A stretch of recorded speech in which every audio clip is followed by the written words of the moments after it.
नमस्कार विद्यार्थियों, कैसे हैं आप सभी लोग। जय हिंद, वंदे मातरम। हम उम्मीद करते हैं कि आप सब बहुत ही अच्छे होंगे। आप सभी एक बार पुनः से आ चुके हो दीपक लक्ष्य हब यूट्यूब चैनल की ऑनलाइन क्लासेज में। आप सभी लोगों का हार्दिक स्वागत, वंदन और अभिनंदन करते हैं। आज का सत्र आप सभी के लिए खास होने वाला है, जो कि हिंदी साहित्य इतिहास के महत्वपूर्ण प्रश्नों की श्रृंखला पर आधारित है। आप सभी लोग एक बार सेशन को लाइक कमेंट कर शेयर कर दीजिए। हमारे चैनल के ऊपर पहली बार आए हैं तो सब्सक्राइब करिए, बेल आइकन दबाइए, जिससे आने वाली कक्षाओं का नोटिफिकेशन आप लोगों तक पहुंचता रहेगा। ये सेशन आपके लिए KVS, CNBS, DSSSB, EMRS, UPTGT, PGT, LT grade, GIC, GDC सभी परीक्षाओं के लिए महत्वपूर्ण है। तो धैर्य बना करके सेशन को आज करिएगा। हम शुरुआत करेंगे आज के पहले प्रश्न के साथ में। महात्मा गांधी की अध्यक्षता में गठित लिपि सुधार समिति के संयोजक कौन थे? काका कालेलकर, महादेव गोविंद रानाडे, श्याम सुंदर दास, बाबूराम सक्सेना।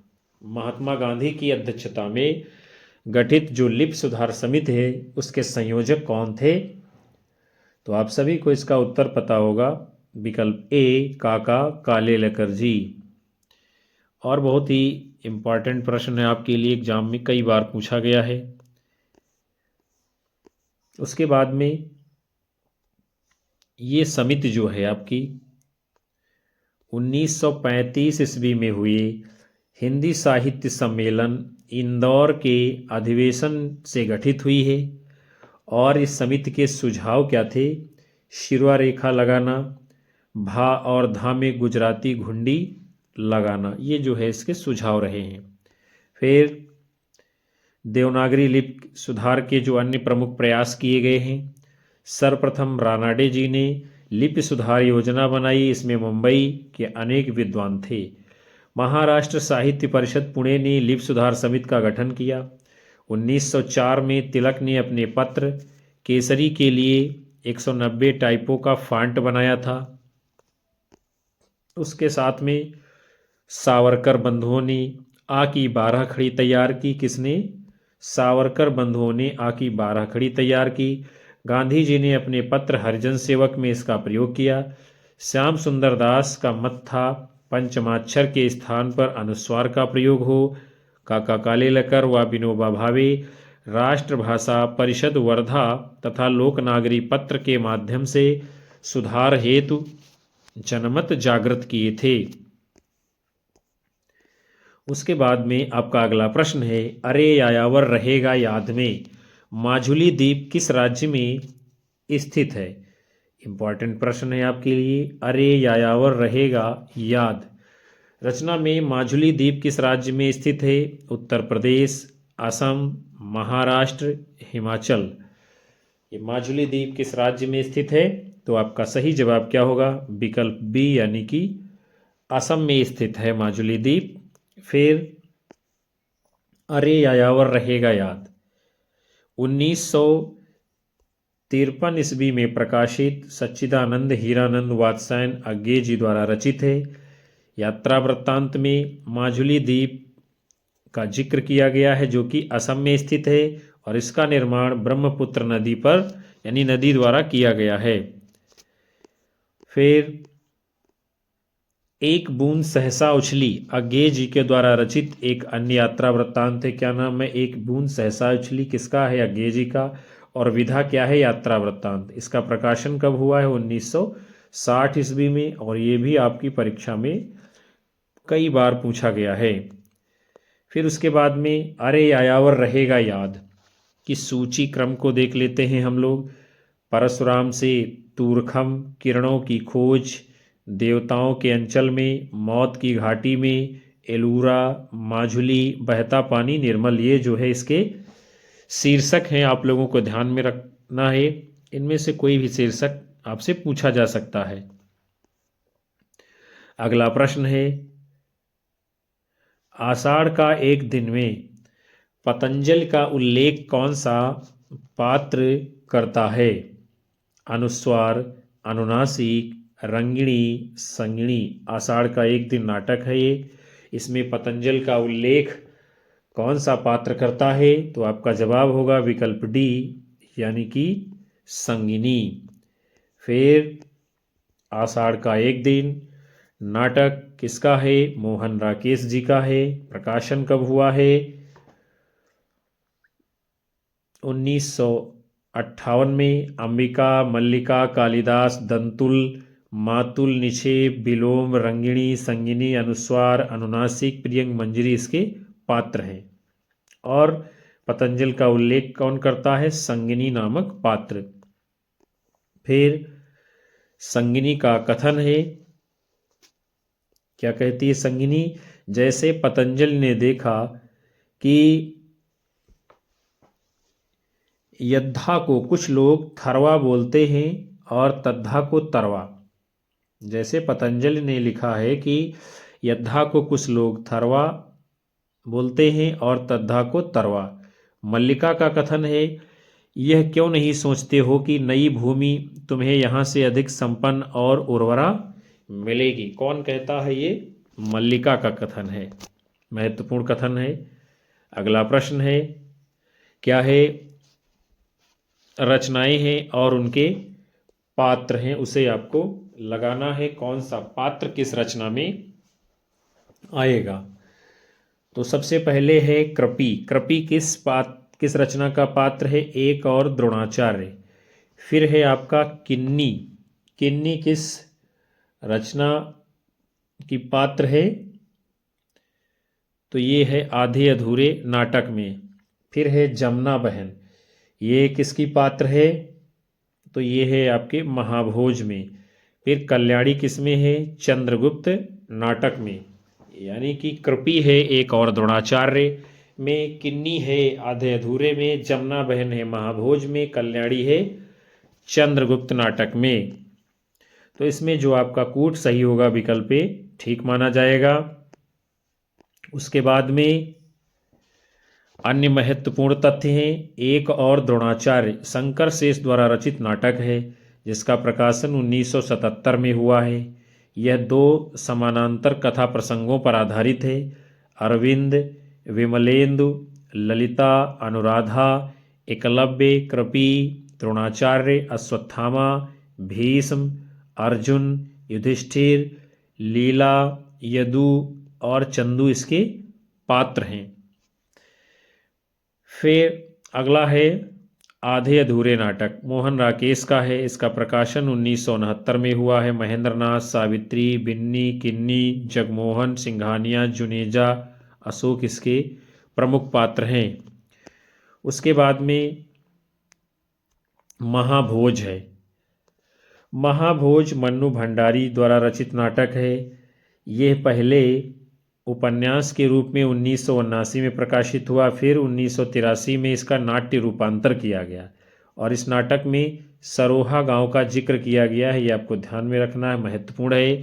दा साहेब, सुकुल बाबू, अप्पा साहेब, पांडे जी, लखन सिंह, जमुना बहन, एसपी सक्सेना, डीआईजी सिन्हा, श्रीमती सिन्हा, दत्ता बाबू, भवानी, महेश, नरोत्तम, मोहन सिंह, रत्ती, हीरा, विशेषर उर्फ बिस्सू, बिंदेश्वरी, प्रसाद उर्फ बिंदा, रुकमा, जोरावर, काशी, सदाशिवत्री, लोचन भैया इसके प्रमुख पात्र हैं। उसके बाद में है चंद्रगुप्त। चंद्रगुप्त नाटक ये जो है 1931 में प्रकाशित हुआ है, जिसे कुछ आलोचक कल्याणी परिणय का परिवर्धित रूप मानते हैं। और ये इसमें 4 अंक हैं। कितने हैं? 4 अंक हैं। नाटक किसका है? जयशंकर प्रसाद जी का है। अगला प्रश्न है, क्या है इसमें? सूची 1 के साथ सूची 2 का मिलान करना है, यानी पुस्तकों के उद्धृत काव्य पंक्तियां हैं और पुस्तकें, उसे क्रम से लगाना है। तो सबसे पहले है, उठ गए आज बापू हमारे, झुक गया आज झंडा हमारा। ये जो है पंक्तियां किस रचना की हैं? तो आपका इसका जवाब होगा क्या भूलूं क्या याद करूं। उठ गए आज बापू हमारे झुक गया झंडा हमारा, ये क्या भूलूं क्या याद करूं। फिर है सोने की थारी में जेवना परोसो, रामा जेवना ना जेवे हमार बलमा। ये पंक्ति जो है किस रचना की है, तो ये है आवारा मसीहा की। उसके बाद में है तुलसी गंग दुओ भय सुकविन के सरदार, तिनके काव्यन में मिली भाषा विविध प्रकार। ये जो है कथन किस रचना का है, तो ये है आपका संस्कृत के 4 अध्याय। फिर है जीवन मंथन में निकला विष, वो जो तुमने पान किया और अमृत हो बाहर आया, उसे जगत का दान किया। ये किसमें है पंक्ति, मुर्दहिया रचना में। तो आपका ये सही मिलान कर दिया गया है और कूट के रूप में विकल्प सी आपका सही उत्तर होगा। हम लोग पुनः से देख लेते हैं पंक्तियों को, रचना को। उठ गए आज बापू हमारे, झुक गया आज झंडा हमारा, क्या भूलूं क्या याद करूं। सोनी की थारी में जेवना परोसो, रामा जेवना ना जेवे हमार बलमा। ये किसकी है, मुर्दहिया से है। फिर है तुलसी गंग दुओ भय सुकविन के सरदार, तिनके काबिन में मिली भाषा विविध प्रकार। संस्कृत के 4 अध्याय। जीवन मंथन से निकला विष, वो जो तुमने पान किया, अमृत हो बाहर उसे जगत का दान किया। ये किसमें है, आवारा मसीहा की पंक्ति है। फिर क्या भूलूं क्या याद करूं, हरिवंश राय बच्चन की आत्मकथा है। किसकी है, हरिवंश राय बच्चन की आत्मकथा है और ये श्रृंखला की प्रथम पुस्तक है। इसका प्रकाशन 1969 में हुआ है। फिर बच्चन जी अपनी इस आत्मकथा पुस्तक में लिखते हैं, क्या लिखते हैं, प्रोफेसर जामिन अली क्लास में मरसिया पढ़ाते जाते और रोते जाते। गांधी जी की शहादत पर मैंने एक लंबी कविता मरसिया की ट्यून में लिखी थी, जो सूत की माला की पहली कविता है। उठ गए आज बापू हमारे, झुक गया आज झंडा हमारा। फिर मुर्दहिया दलित लेखक तुलसीराम की आत्मकथा श्रृंखला की ये जो है प्रथम पुस्तक है, जो कि वर्ष 2010 में प्रकाशित है। मणिकर्णिका शीर्षक से आत्मकथा श्रृंखला की दूसरी पुस्तक है, जो 2014 ईस्वी में प्रकाशित हुई है। फिर उसके बाद में है संस्कृत के 4 अध्याय। रामधारी सिंह दिनकर द्वारा रचित पुस्तक है। ये कुल 4 अध्यायों में प्रकरणबद्ध है और इस कृति पर दिनकर जी को वर्ष 1959 में हिंदी साहित्य अकादमी पुरस्कार दिया गया है। उसके बाद में आवारा मसीहा विष्णु प्रभाकर द्वारा रचित बंगला लेखक शरत चंद्र की जीवनी है। किसकी है, विष्णु प्रभाकर की, और बंगला लेखक जीवनी है शरत चंद्र की। इसका प्रकाशन 1974 में हुआ है। ये 3 पर्वों में विभाजित है। कितने, 3 पर्वों में। प्रथम पर्व का नाम है दिशाहारा, द्वितीय पर्व का नाम है दिशा की खोज और तृतीय पर्व का नाम है दिशांत। और ये बड़ी ही महत्वपूर्ण बातें हैं, महत्वपूर्ण प्रश्न तथ्य हैं आपके सामने, जो बार बार पूछे जाते हैं, इसलिए आपको ध्यान में रखना है। फिर अगला प्रश्न है, अजी हजरत यही चोरी कराते हैं। शहर के जितने चोर डाकू हैं सब इनसे मिले रहते हैं। रात को ये लोग चोरों से कहते हैं चोरी करो, और आप दूसरे मोहल्ले में जाकर जागते रहो जागते रहो पुकारते हैं। यह संवाद ईदगाह कहानी में किस पात्र का है, महमूद, मोहसिन, नूरे, सम्मी। अजी हजरत यही चोरी कराते हैं। शहर के जितने चोर डाकू हैं सब इनसे मिले रहते हैं।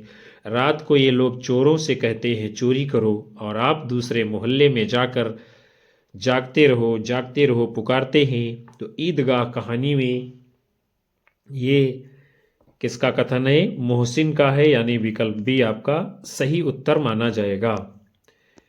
और ईदगाह कहानी किसकी है, तो ईदगाह कहानी मुंशी प्रेमचंद जी के द्वारा रचित है। मोहसिन ईदगाह के मेले में भिश्ती खिलौना खरीदता है। हामिद चिमटा, नूरे वकील खिलौना खरीदता है। सम्मी खजरी, महमूद क्या करता है, सिपाही खरीदता है।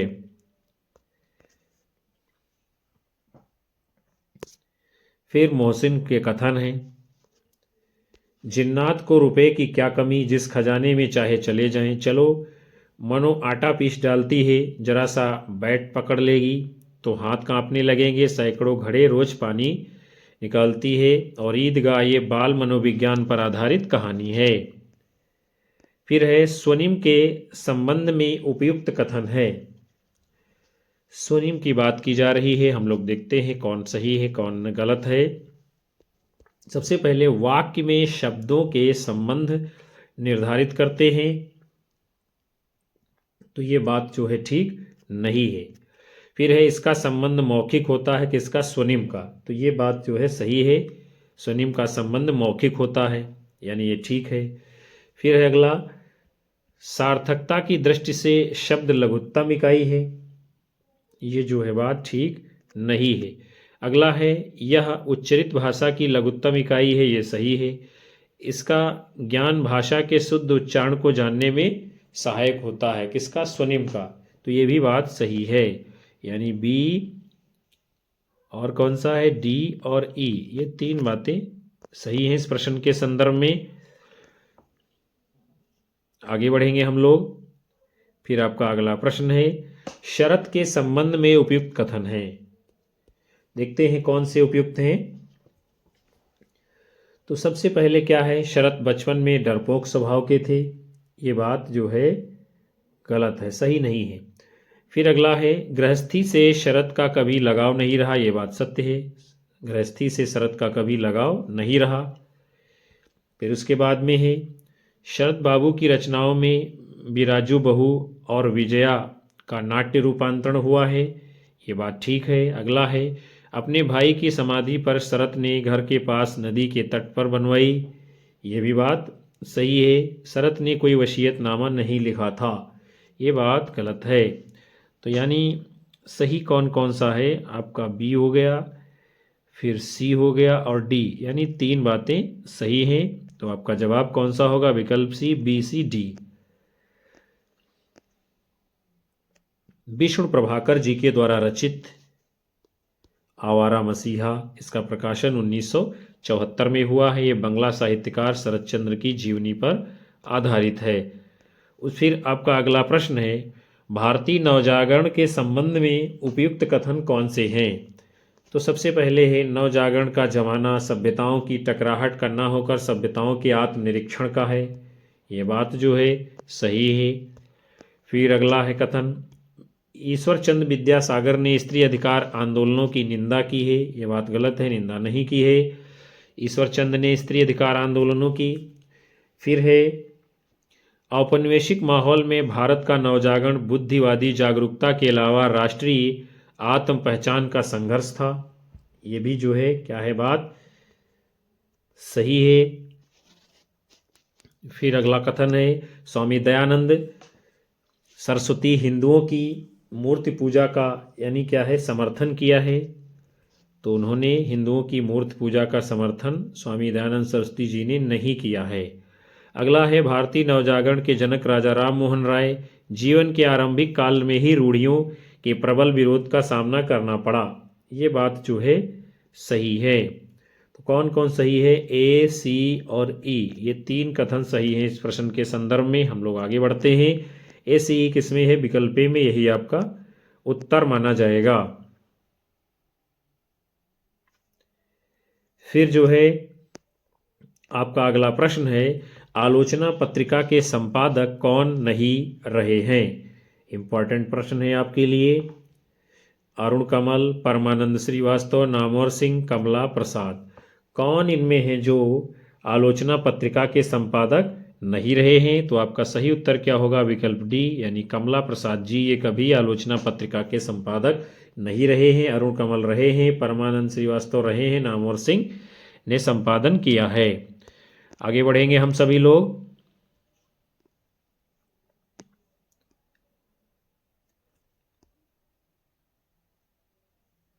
सन 1951 से प्रकाशित संस्थापक संपादक जो है शिवदान सिंह चौहान हैं। संपादक मंडल गठित होने पर जो संपादक हैं धर्मवीर भारती, रघुवंश, विजय देवनारायण शाही, ब्रजेश्वर वर्मा। पुनः एकल संपादक बने नंदुलारे वाजपेयी। फिर शिवदान सिंह चौहान और इसके पश्चात नामवर सिंह, इसके पश्चात विष्णु खरे कार्यकारी संपादक बने। उसके बाद में तीसरे दौर में परमानंद श्रीवास्तव इसके संपादक बने, अरविंद त्रिपाठी सह संपादक बने। फिर जो है अरुण कमल इसके संपादक बनते हैं। और क्या है, वर्तमान में इसके संपादक कौन होते हैं, तो वो हैं आपके संजीव कुमार। कौन है इसके संपादक? संजीव कुमार। ये जो है त्रैमासिक पत्रिका है। फिर इस पत्रिका की प्रबंध संपादक कौन है? शीला संधू जी। फिर आपका अगला प्रश्न है,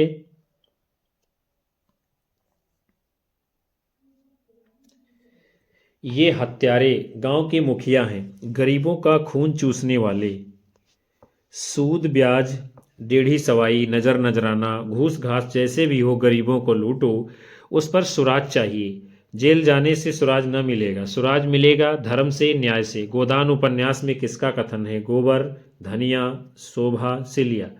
महत्वपूर्ण प्रश्न है आप सभी के लिए। ये आपको बताना है इसका सही जवाब क्या होगा, किसका ये कथन है। ये हत्यारे गांव के मुखिया हैं, गरीबों का खून चूसने वाले, सूद ब्याज डेढ़ी सवाई नजर नजराना घूस घास जैसे भी हो गरीबों को लूटो, उस पर सुराज चाहिए, जेल जाने से सुराज न मिलेगा, सुराज मिलेगा धर्म से न्याय से। तो ये कथन किसका है? आपका सही जवाब होगा विकल्प बी, यानी ये कथन धनिया का है गोदान उपन्यास में। आगे बढ़ेंगे हम सभी लोग।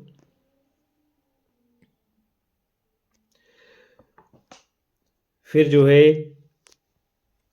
धनिया इस उपन्यास के नायक होरी की पत्नी है, गोबर, सोना, रूपा की माँ भी है साथ में, यानी गोबर, सोना, रूपा ये सब धनिया के पुत्र हैं।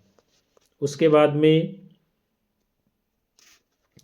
इस उपन्यास में वर्णित सिमरी गांव के निवासी कौन है? राय साहब अमरपाल सिंह सिमरी गांव के निवासी हैं। और बेलारी गांव का निवासी कौन है? होरी। होरी कहाँ का है? बेलारी का। गोबर का कथन है, महत्वपूर्ण कथन है, ये सब कहने की बातें हैं, हम लोग दाने दाने को मोहताज हैं, देह पर साबित कपड़े नहीं हैं, चोटी का पसीना एड़ी तक आता है तब भी गुजर नहीं होती है। ये जो है गोबर का बड़ा ही महत्वपूर्ण कथन है, चूँकि गोबर गोदान उपन्यास में क्रांतिकारी पात्र की भूमिका निभाता है, इसलिए और भी महत्वपूर्ण हो जाता है आपके लिए। फिर आपका अगला प्रश्न है, निम्नांकित पात्र अलग अलग उपन्यासों के हैं, पात्रों को तत्संबंधी उपन्यासों के प्रकाशन वर्ष के अनुसार पहले से बाद के क्रम में लगाना है। चलिए देखते हैं हम लोग। तो सबसे पहले कौन सा पात्र यानी आएगा? सरस्वती अर्थात विकल्प डी। फिर कौन सा आएगा? भैरवी यानी कि ए। फिर कौन सा आएगी? बंती यानी कि ई। उसके बाद में बेला यानी कि सी। फिर जो है लीजा यानी कि बी। तो ये आपका D A E C B आपका क्रम बनेगा। किसमें है? आपका विकल्प बी में है, यही आपका कूट सही है। चलिए हम लोग देखते हैं, महत्वपूर्ण बात है जो आपके लिए। सबसे पहले सरस्वती, ये शेखर एक जीवनी उपन्यास के पात्र है। इसके दो भाग हैं, प्रथम भाग 1940, दूसरा भाग 1944। फिर है भैरवी, बाणभट्ट की आत्मकथा की पात्र है, इसका प्रकाशन है 1946।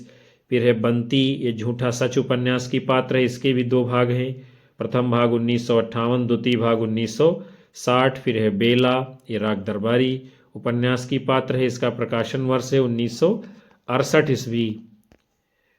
और लीजा, ये तमस उपन्यास की पात्र है, और तमस उपन्यास का प्रकाशन कब हुआ है? 1973 ईस्वी में। डॉक्टर नगेंद्र द्वारा संपादित हिंदी साहित्य का इतिहास में शेखर एक जीवनी भाग 1 का प्रकाशन 1941 ईस्वी माना गया है। फिर उपन्यास और उनके प्रमुख पात्र, सुचारिता, चंद्रदधीत, ये बाणभट्ट की आत्मकथा की पात्र है। निर्गुनिया, ये नाचे बहुत गोपाल की पात्र है। रुक्मो वानप्रस्थी, ये मैयादास की माड़ी की पात्र है। मंजुला, मंजरी, मणाल, ये जो है पुनर्नवा उपन्यास के पात्र हैं। फिर आपका अगला महत्वपूर्ण प्रश्न आपके सामने, निम्नलिखित रचनाओं को प्रथम प्रकाशन वर्ष के अनुसार जो है क्रम से लगाना है। असाध्य वीणा, परिवर्तन, कुकुरमुत्ता, अंधेरे में, मोचीराम। तो इसमें देखते हैं हम लोग क्रम क्या होगा। सबसे पहले आएगी परिवर्तन कविता प्रकाशन के तौर पे यानी कि बी। फिर उसके बाद में आपकी आएगी कुकुरमुत्ता कविता यानी कि सी। उसके बाद में कौन सी कविता आपकी आएगी, असाध्य वीणा यानी कि ए। फिर आपका आएगा अंधेरे में यानी कि ई, और उसके बाद में फिर अंत में आएगी मोचीराम यानी कि डी। तो बी सी ए ई डी ये आपका सही क्रम है और विकल्प ए कूट आपका उत्तर माना जाएगा। हम लोग बढ़ चलते हैं आगे, देखते हैं ये कविताएं किसकी हैं। तो परिवर्तन ये कविता किसकी है, सुमित्रा नंदन पंत की है। कुकुरमुत्ता सूर्यकांत त्रिपाठी निराला की है। असाध्य वीणा अज्ञेय जी की है। अंधेरे में मुक्तिबोध की है। और मोचीराम सुदामा पांडे धूमिल की रचना है। उसके बाद में देखते हैं इन रचनाओं के प्रकाशन को। परिवर्तन का रचना काल 1924 है। कुकुरमुत्ता का प्रकाशन 1941 हंस पत्रिका में है। असाध्य वीणा का प्रकाशन 1961 है। अंधेरे में कविता का प्रकाशन 1964 में है। आशंका के दीप अंधेरे में शीर्षक से प्रकाशित हुई। मोचीराम कविता का प्रकाशन 1972 में धूमिल के काव्य संग्रह संसद से सड़क तक में ये संग्रहित है। फिर उसके बाद में चर्चित कविताएं और उनके कवि। हरिजन गाथा, शासन की बंदूक ये नागार्जुन की कविताएं हैं। खजुराहो के मंदिर, जागरण की कामना केदारनाथ अग्रवाल की कविताएं हैं। मेरे देश की आंखें, दाता और भिखारी ये अज्ञेय की कविताएं हैं। लकड़ी का रावण, भूल गलती ये मुक्तिबोध जी की कविताएं हैं। ये आपको ध्यान में रखना है। खजुराहो के मंदिर, जागरण की कामना केदारनाथ अग्रवाल महत्वपूर्ण आपके लिए, और मेरे देश की आंखें, दाता और भिखारी ये भी याद रखना है, ये आपका अज्ञेय जी की कविताएं हैं। फिर आपका अगला प्रश्न है, पूर्ण क्लासिकल वह कृति है जिससे मानो किसी समाज की पूर्ण शक्ति निहित हो। ये कथन किसका है? I A Richards, T S Eliot, Benedetto Croce, Matthew Arnold. पूर्ण क्लासिकल कृति वो है जिसमें किसी मानव समाज की पूर्ण शक्ति निहित हो। तो यह कथन किसका है? टी एस इलियट जी का है। इलियट क्या कहते हैं? पूर्ण क्लासिकल कृति वो है जिसमें किसी मानव समाज की पूर्ण शक्ति निहित हो। फिर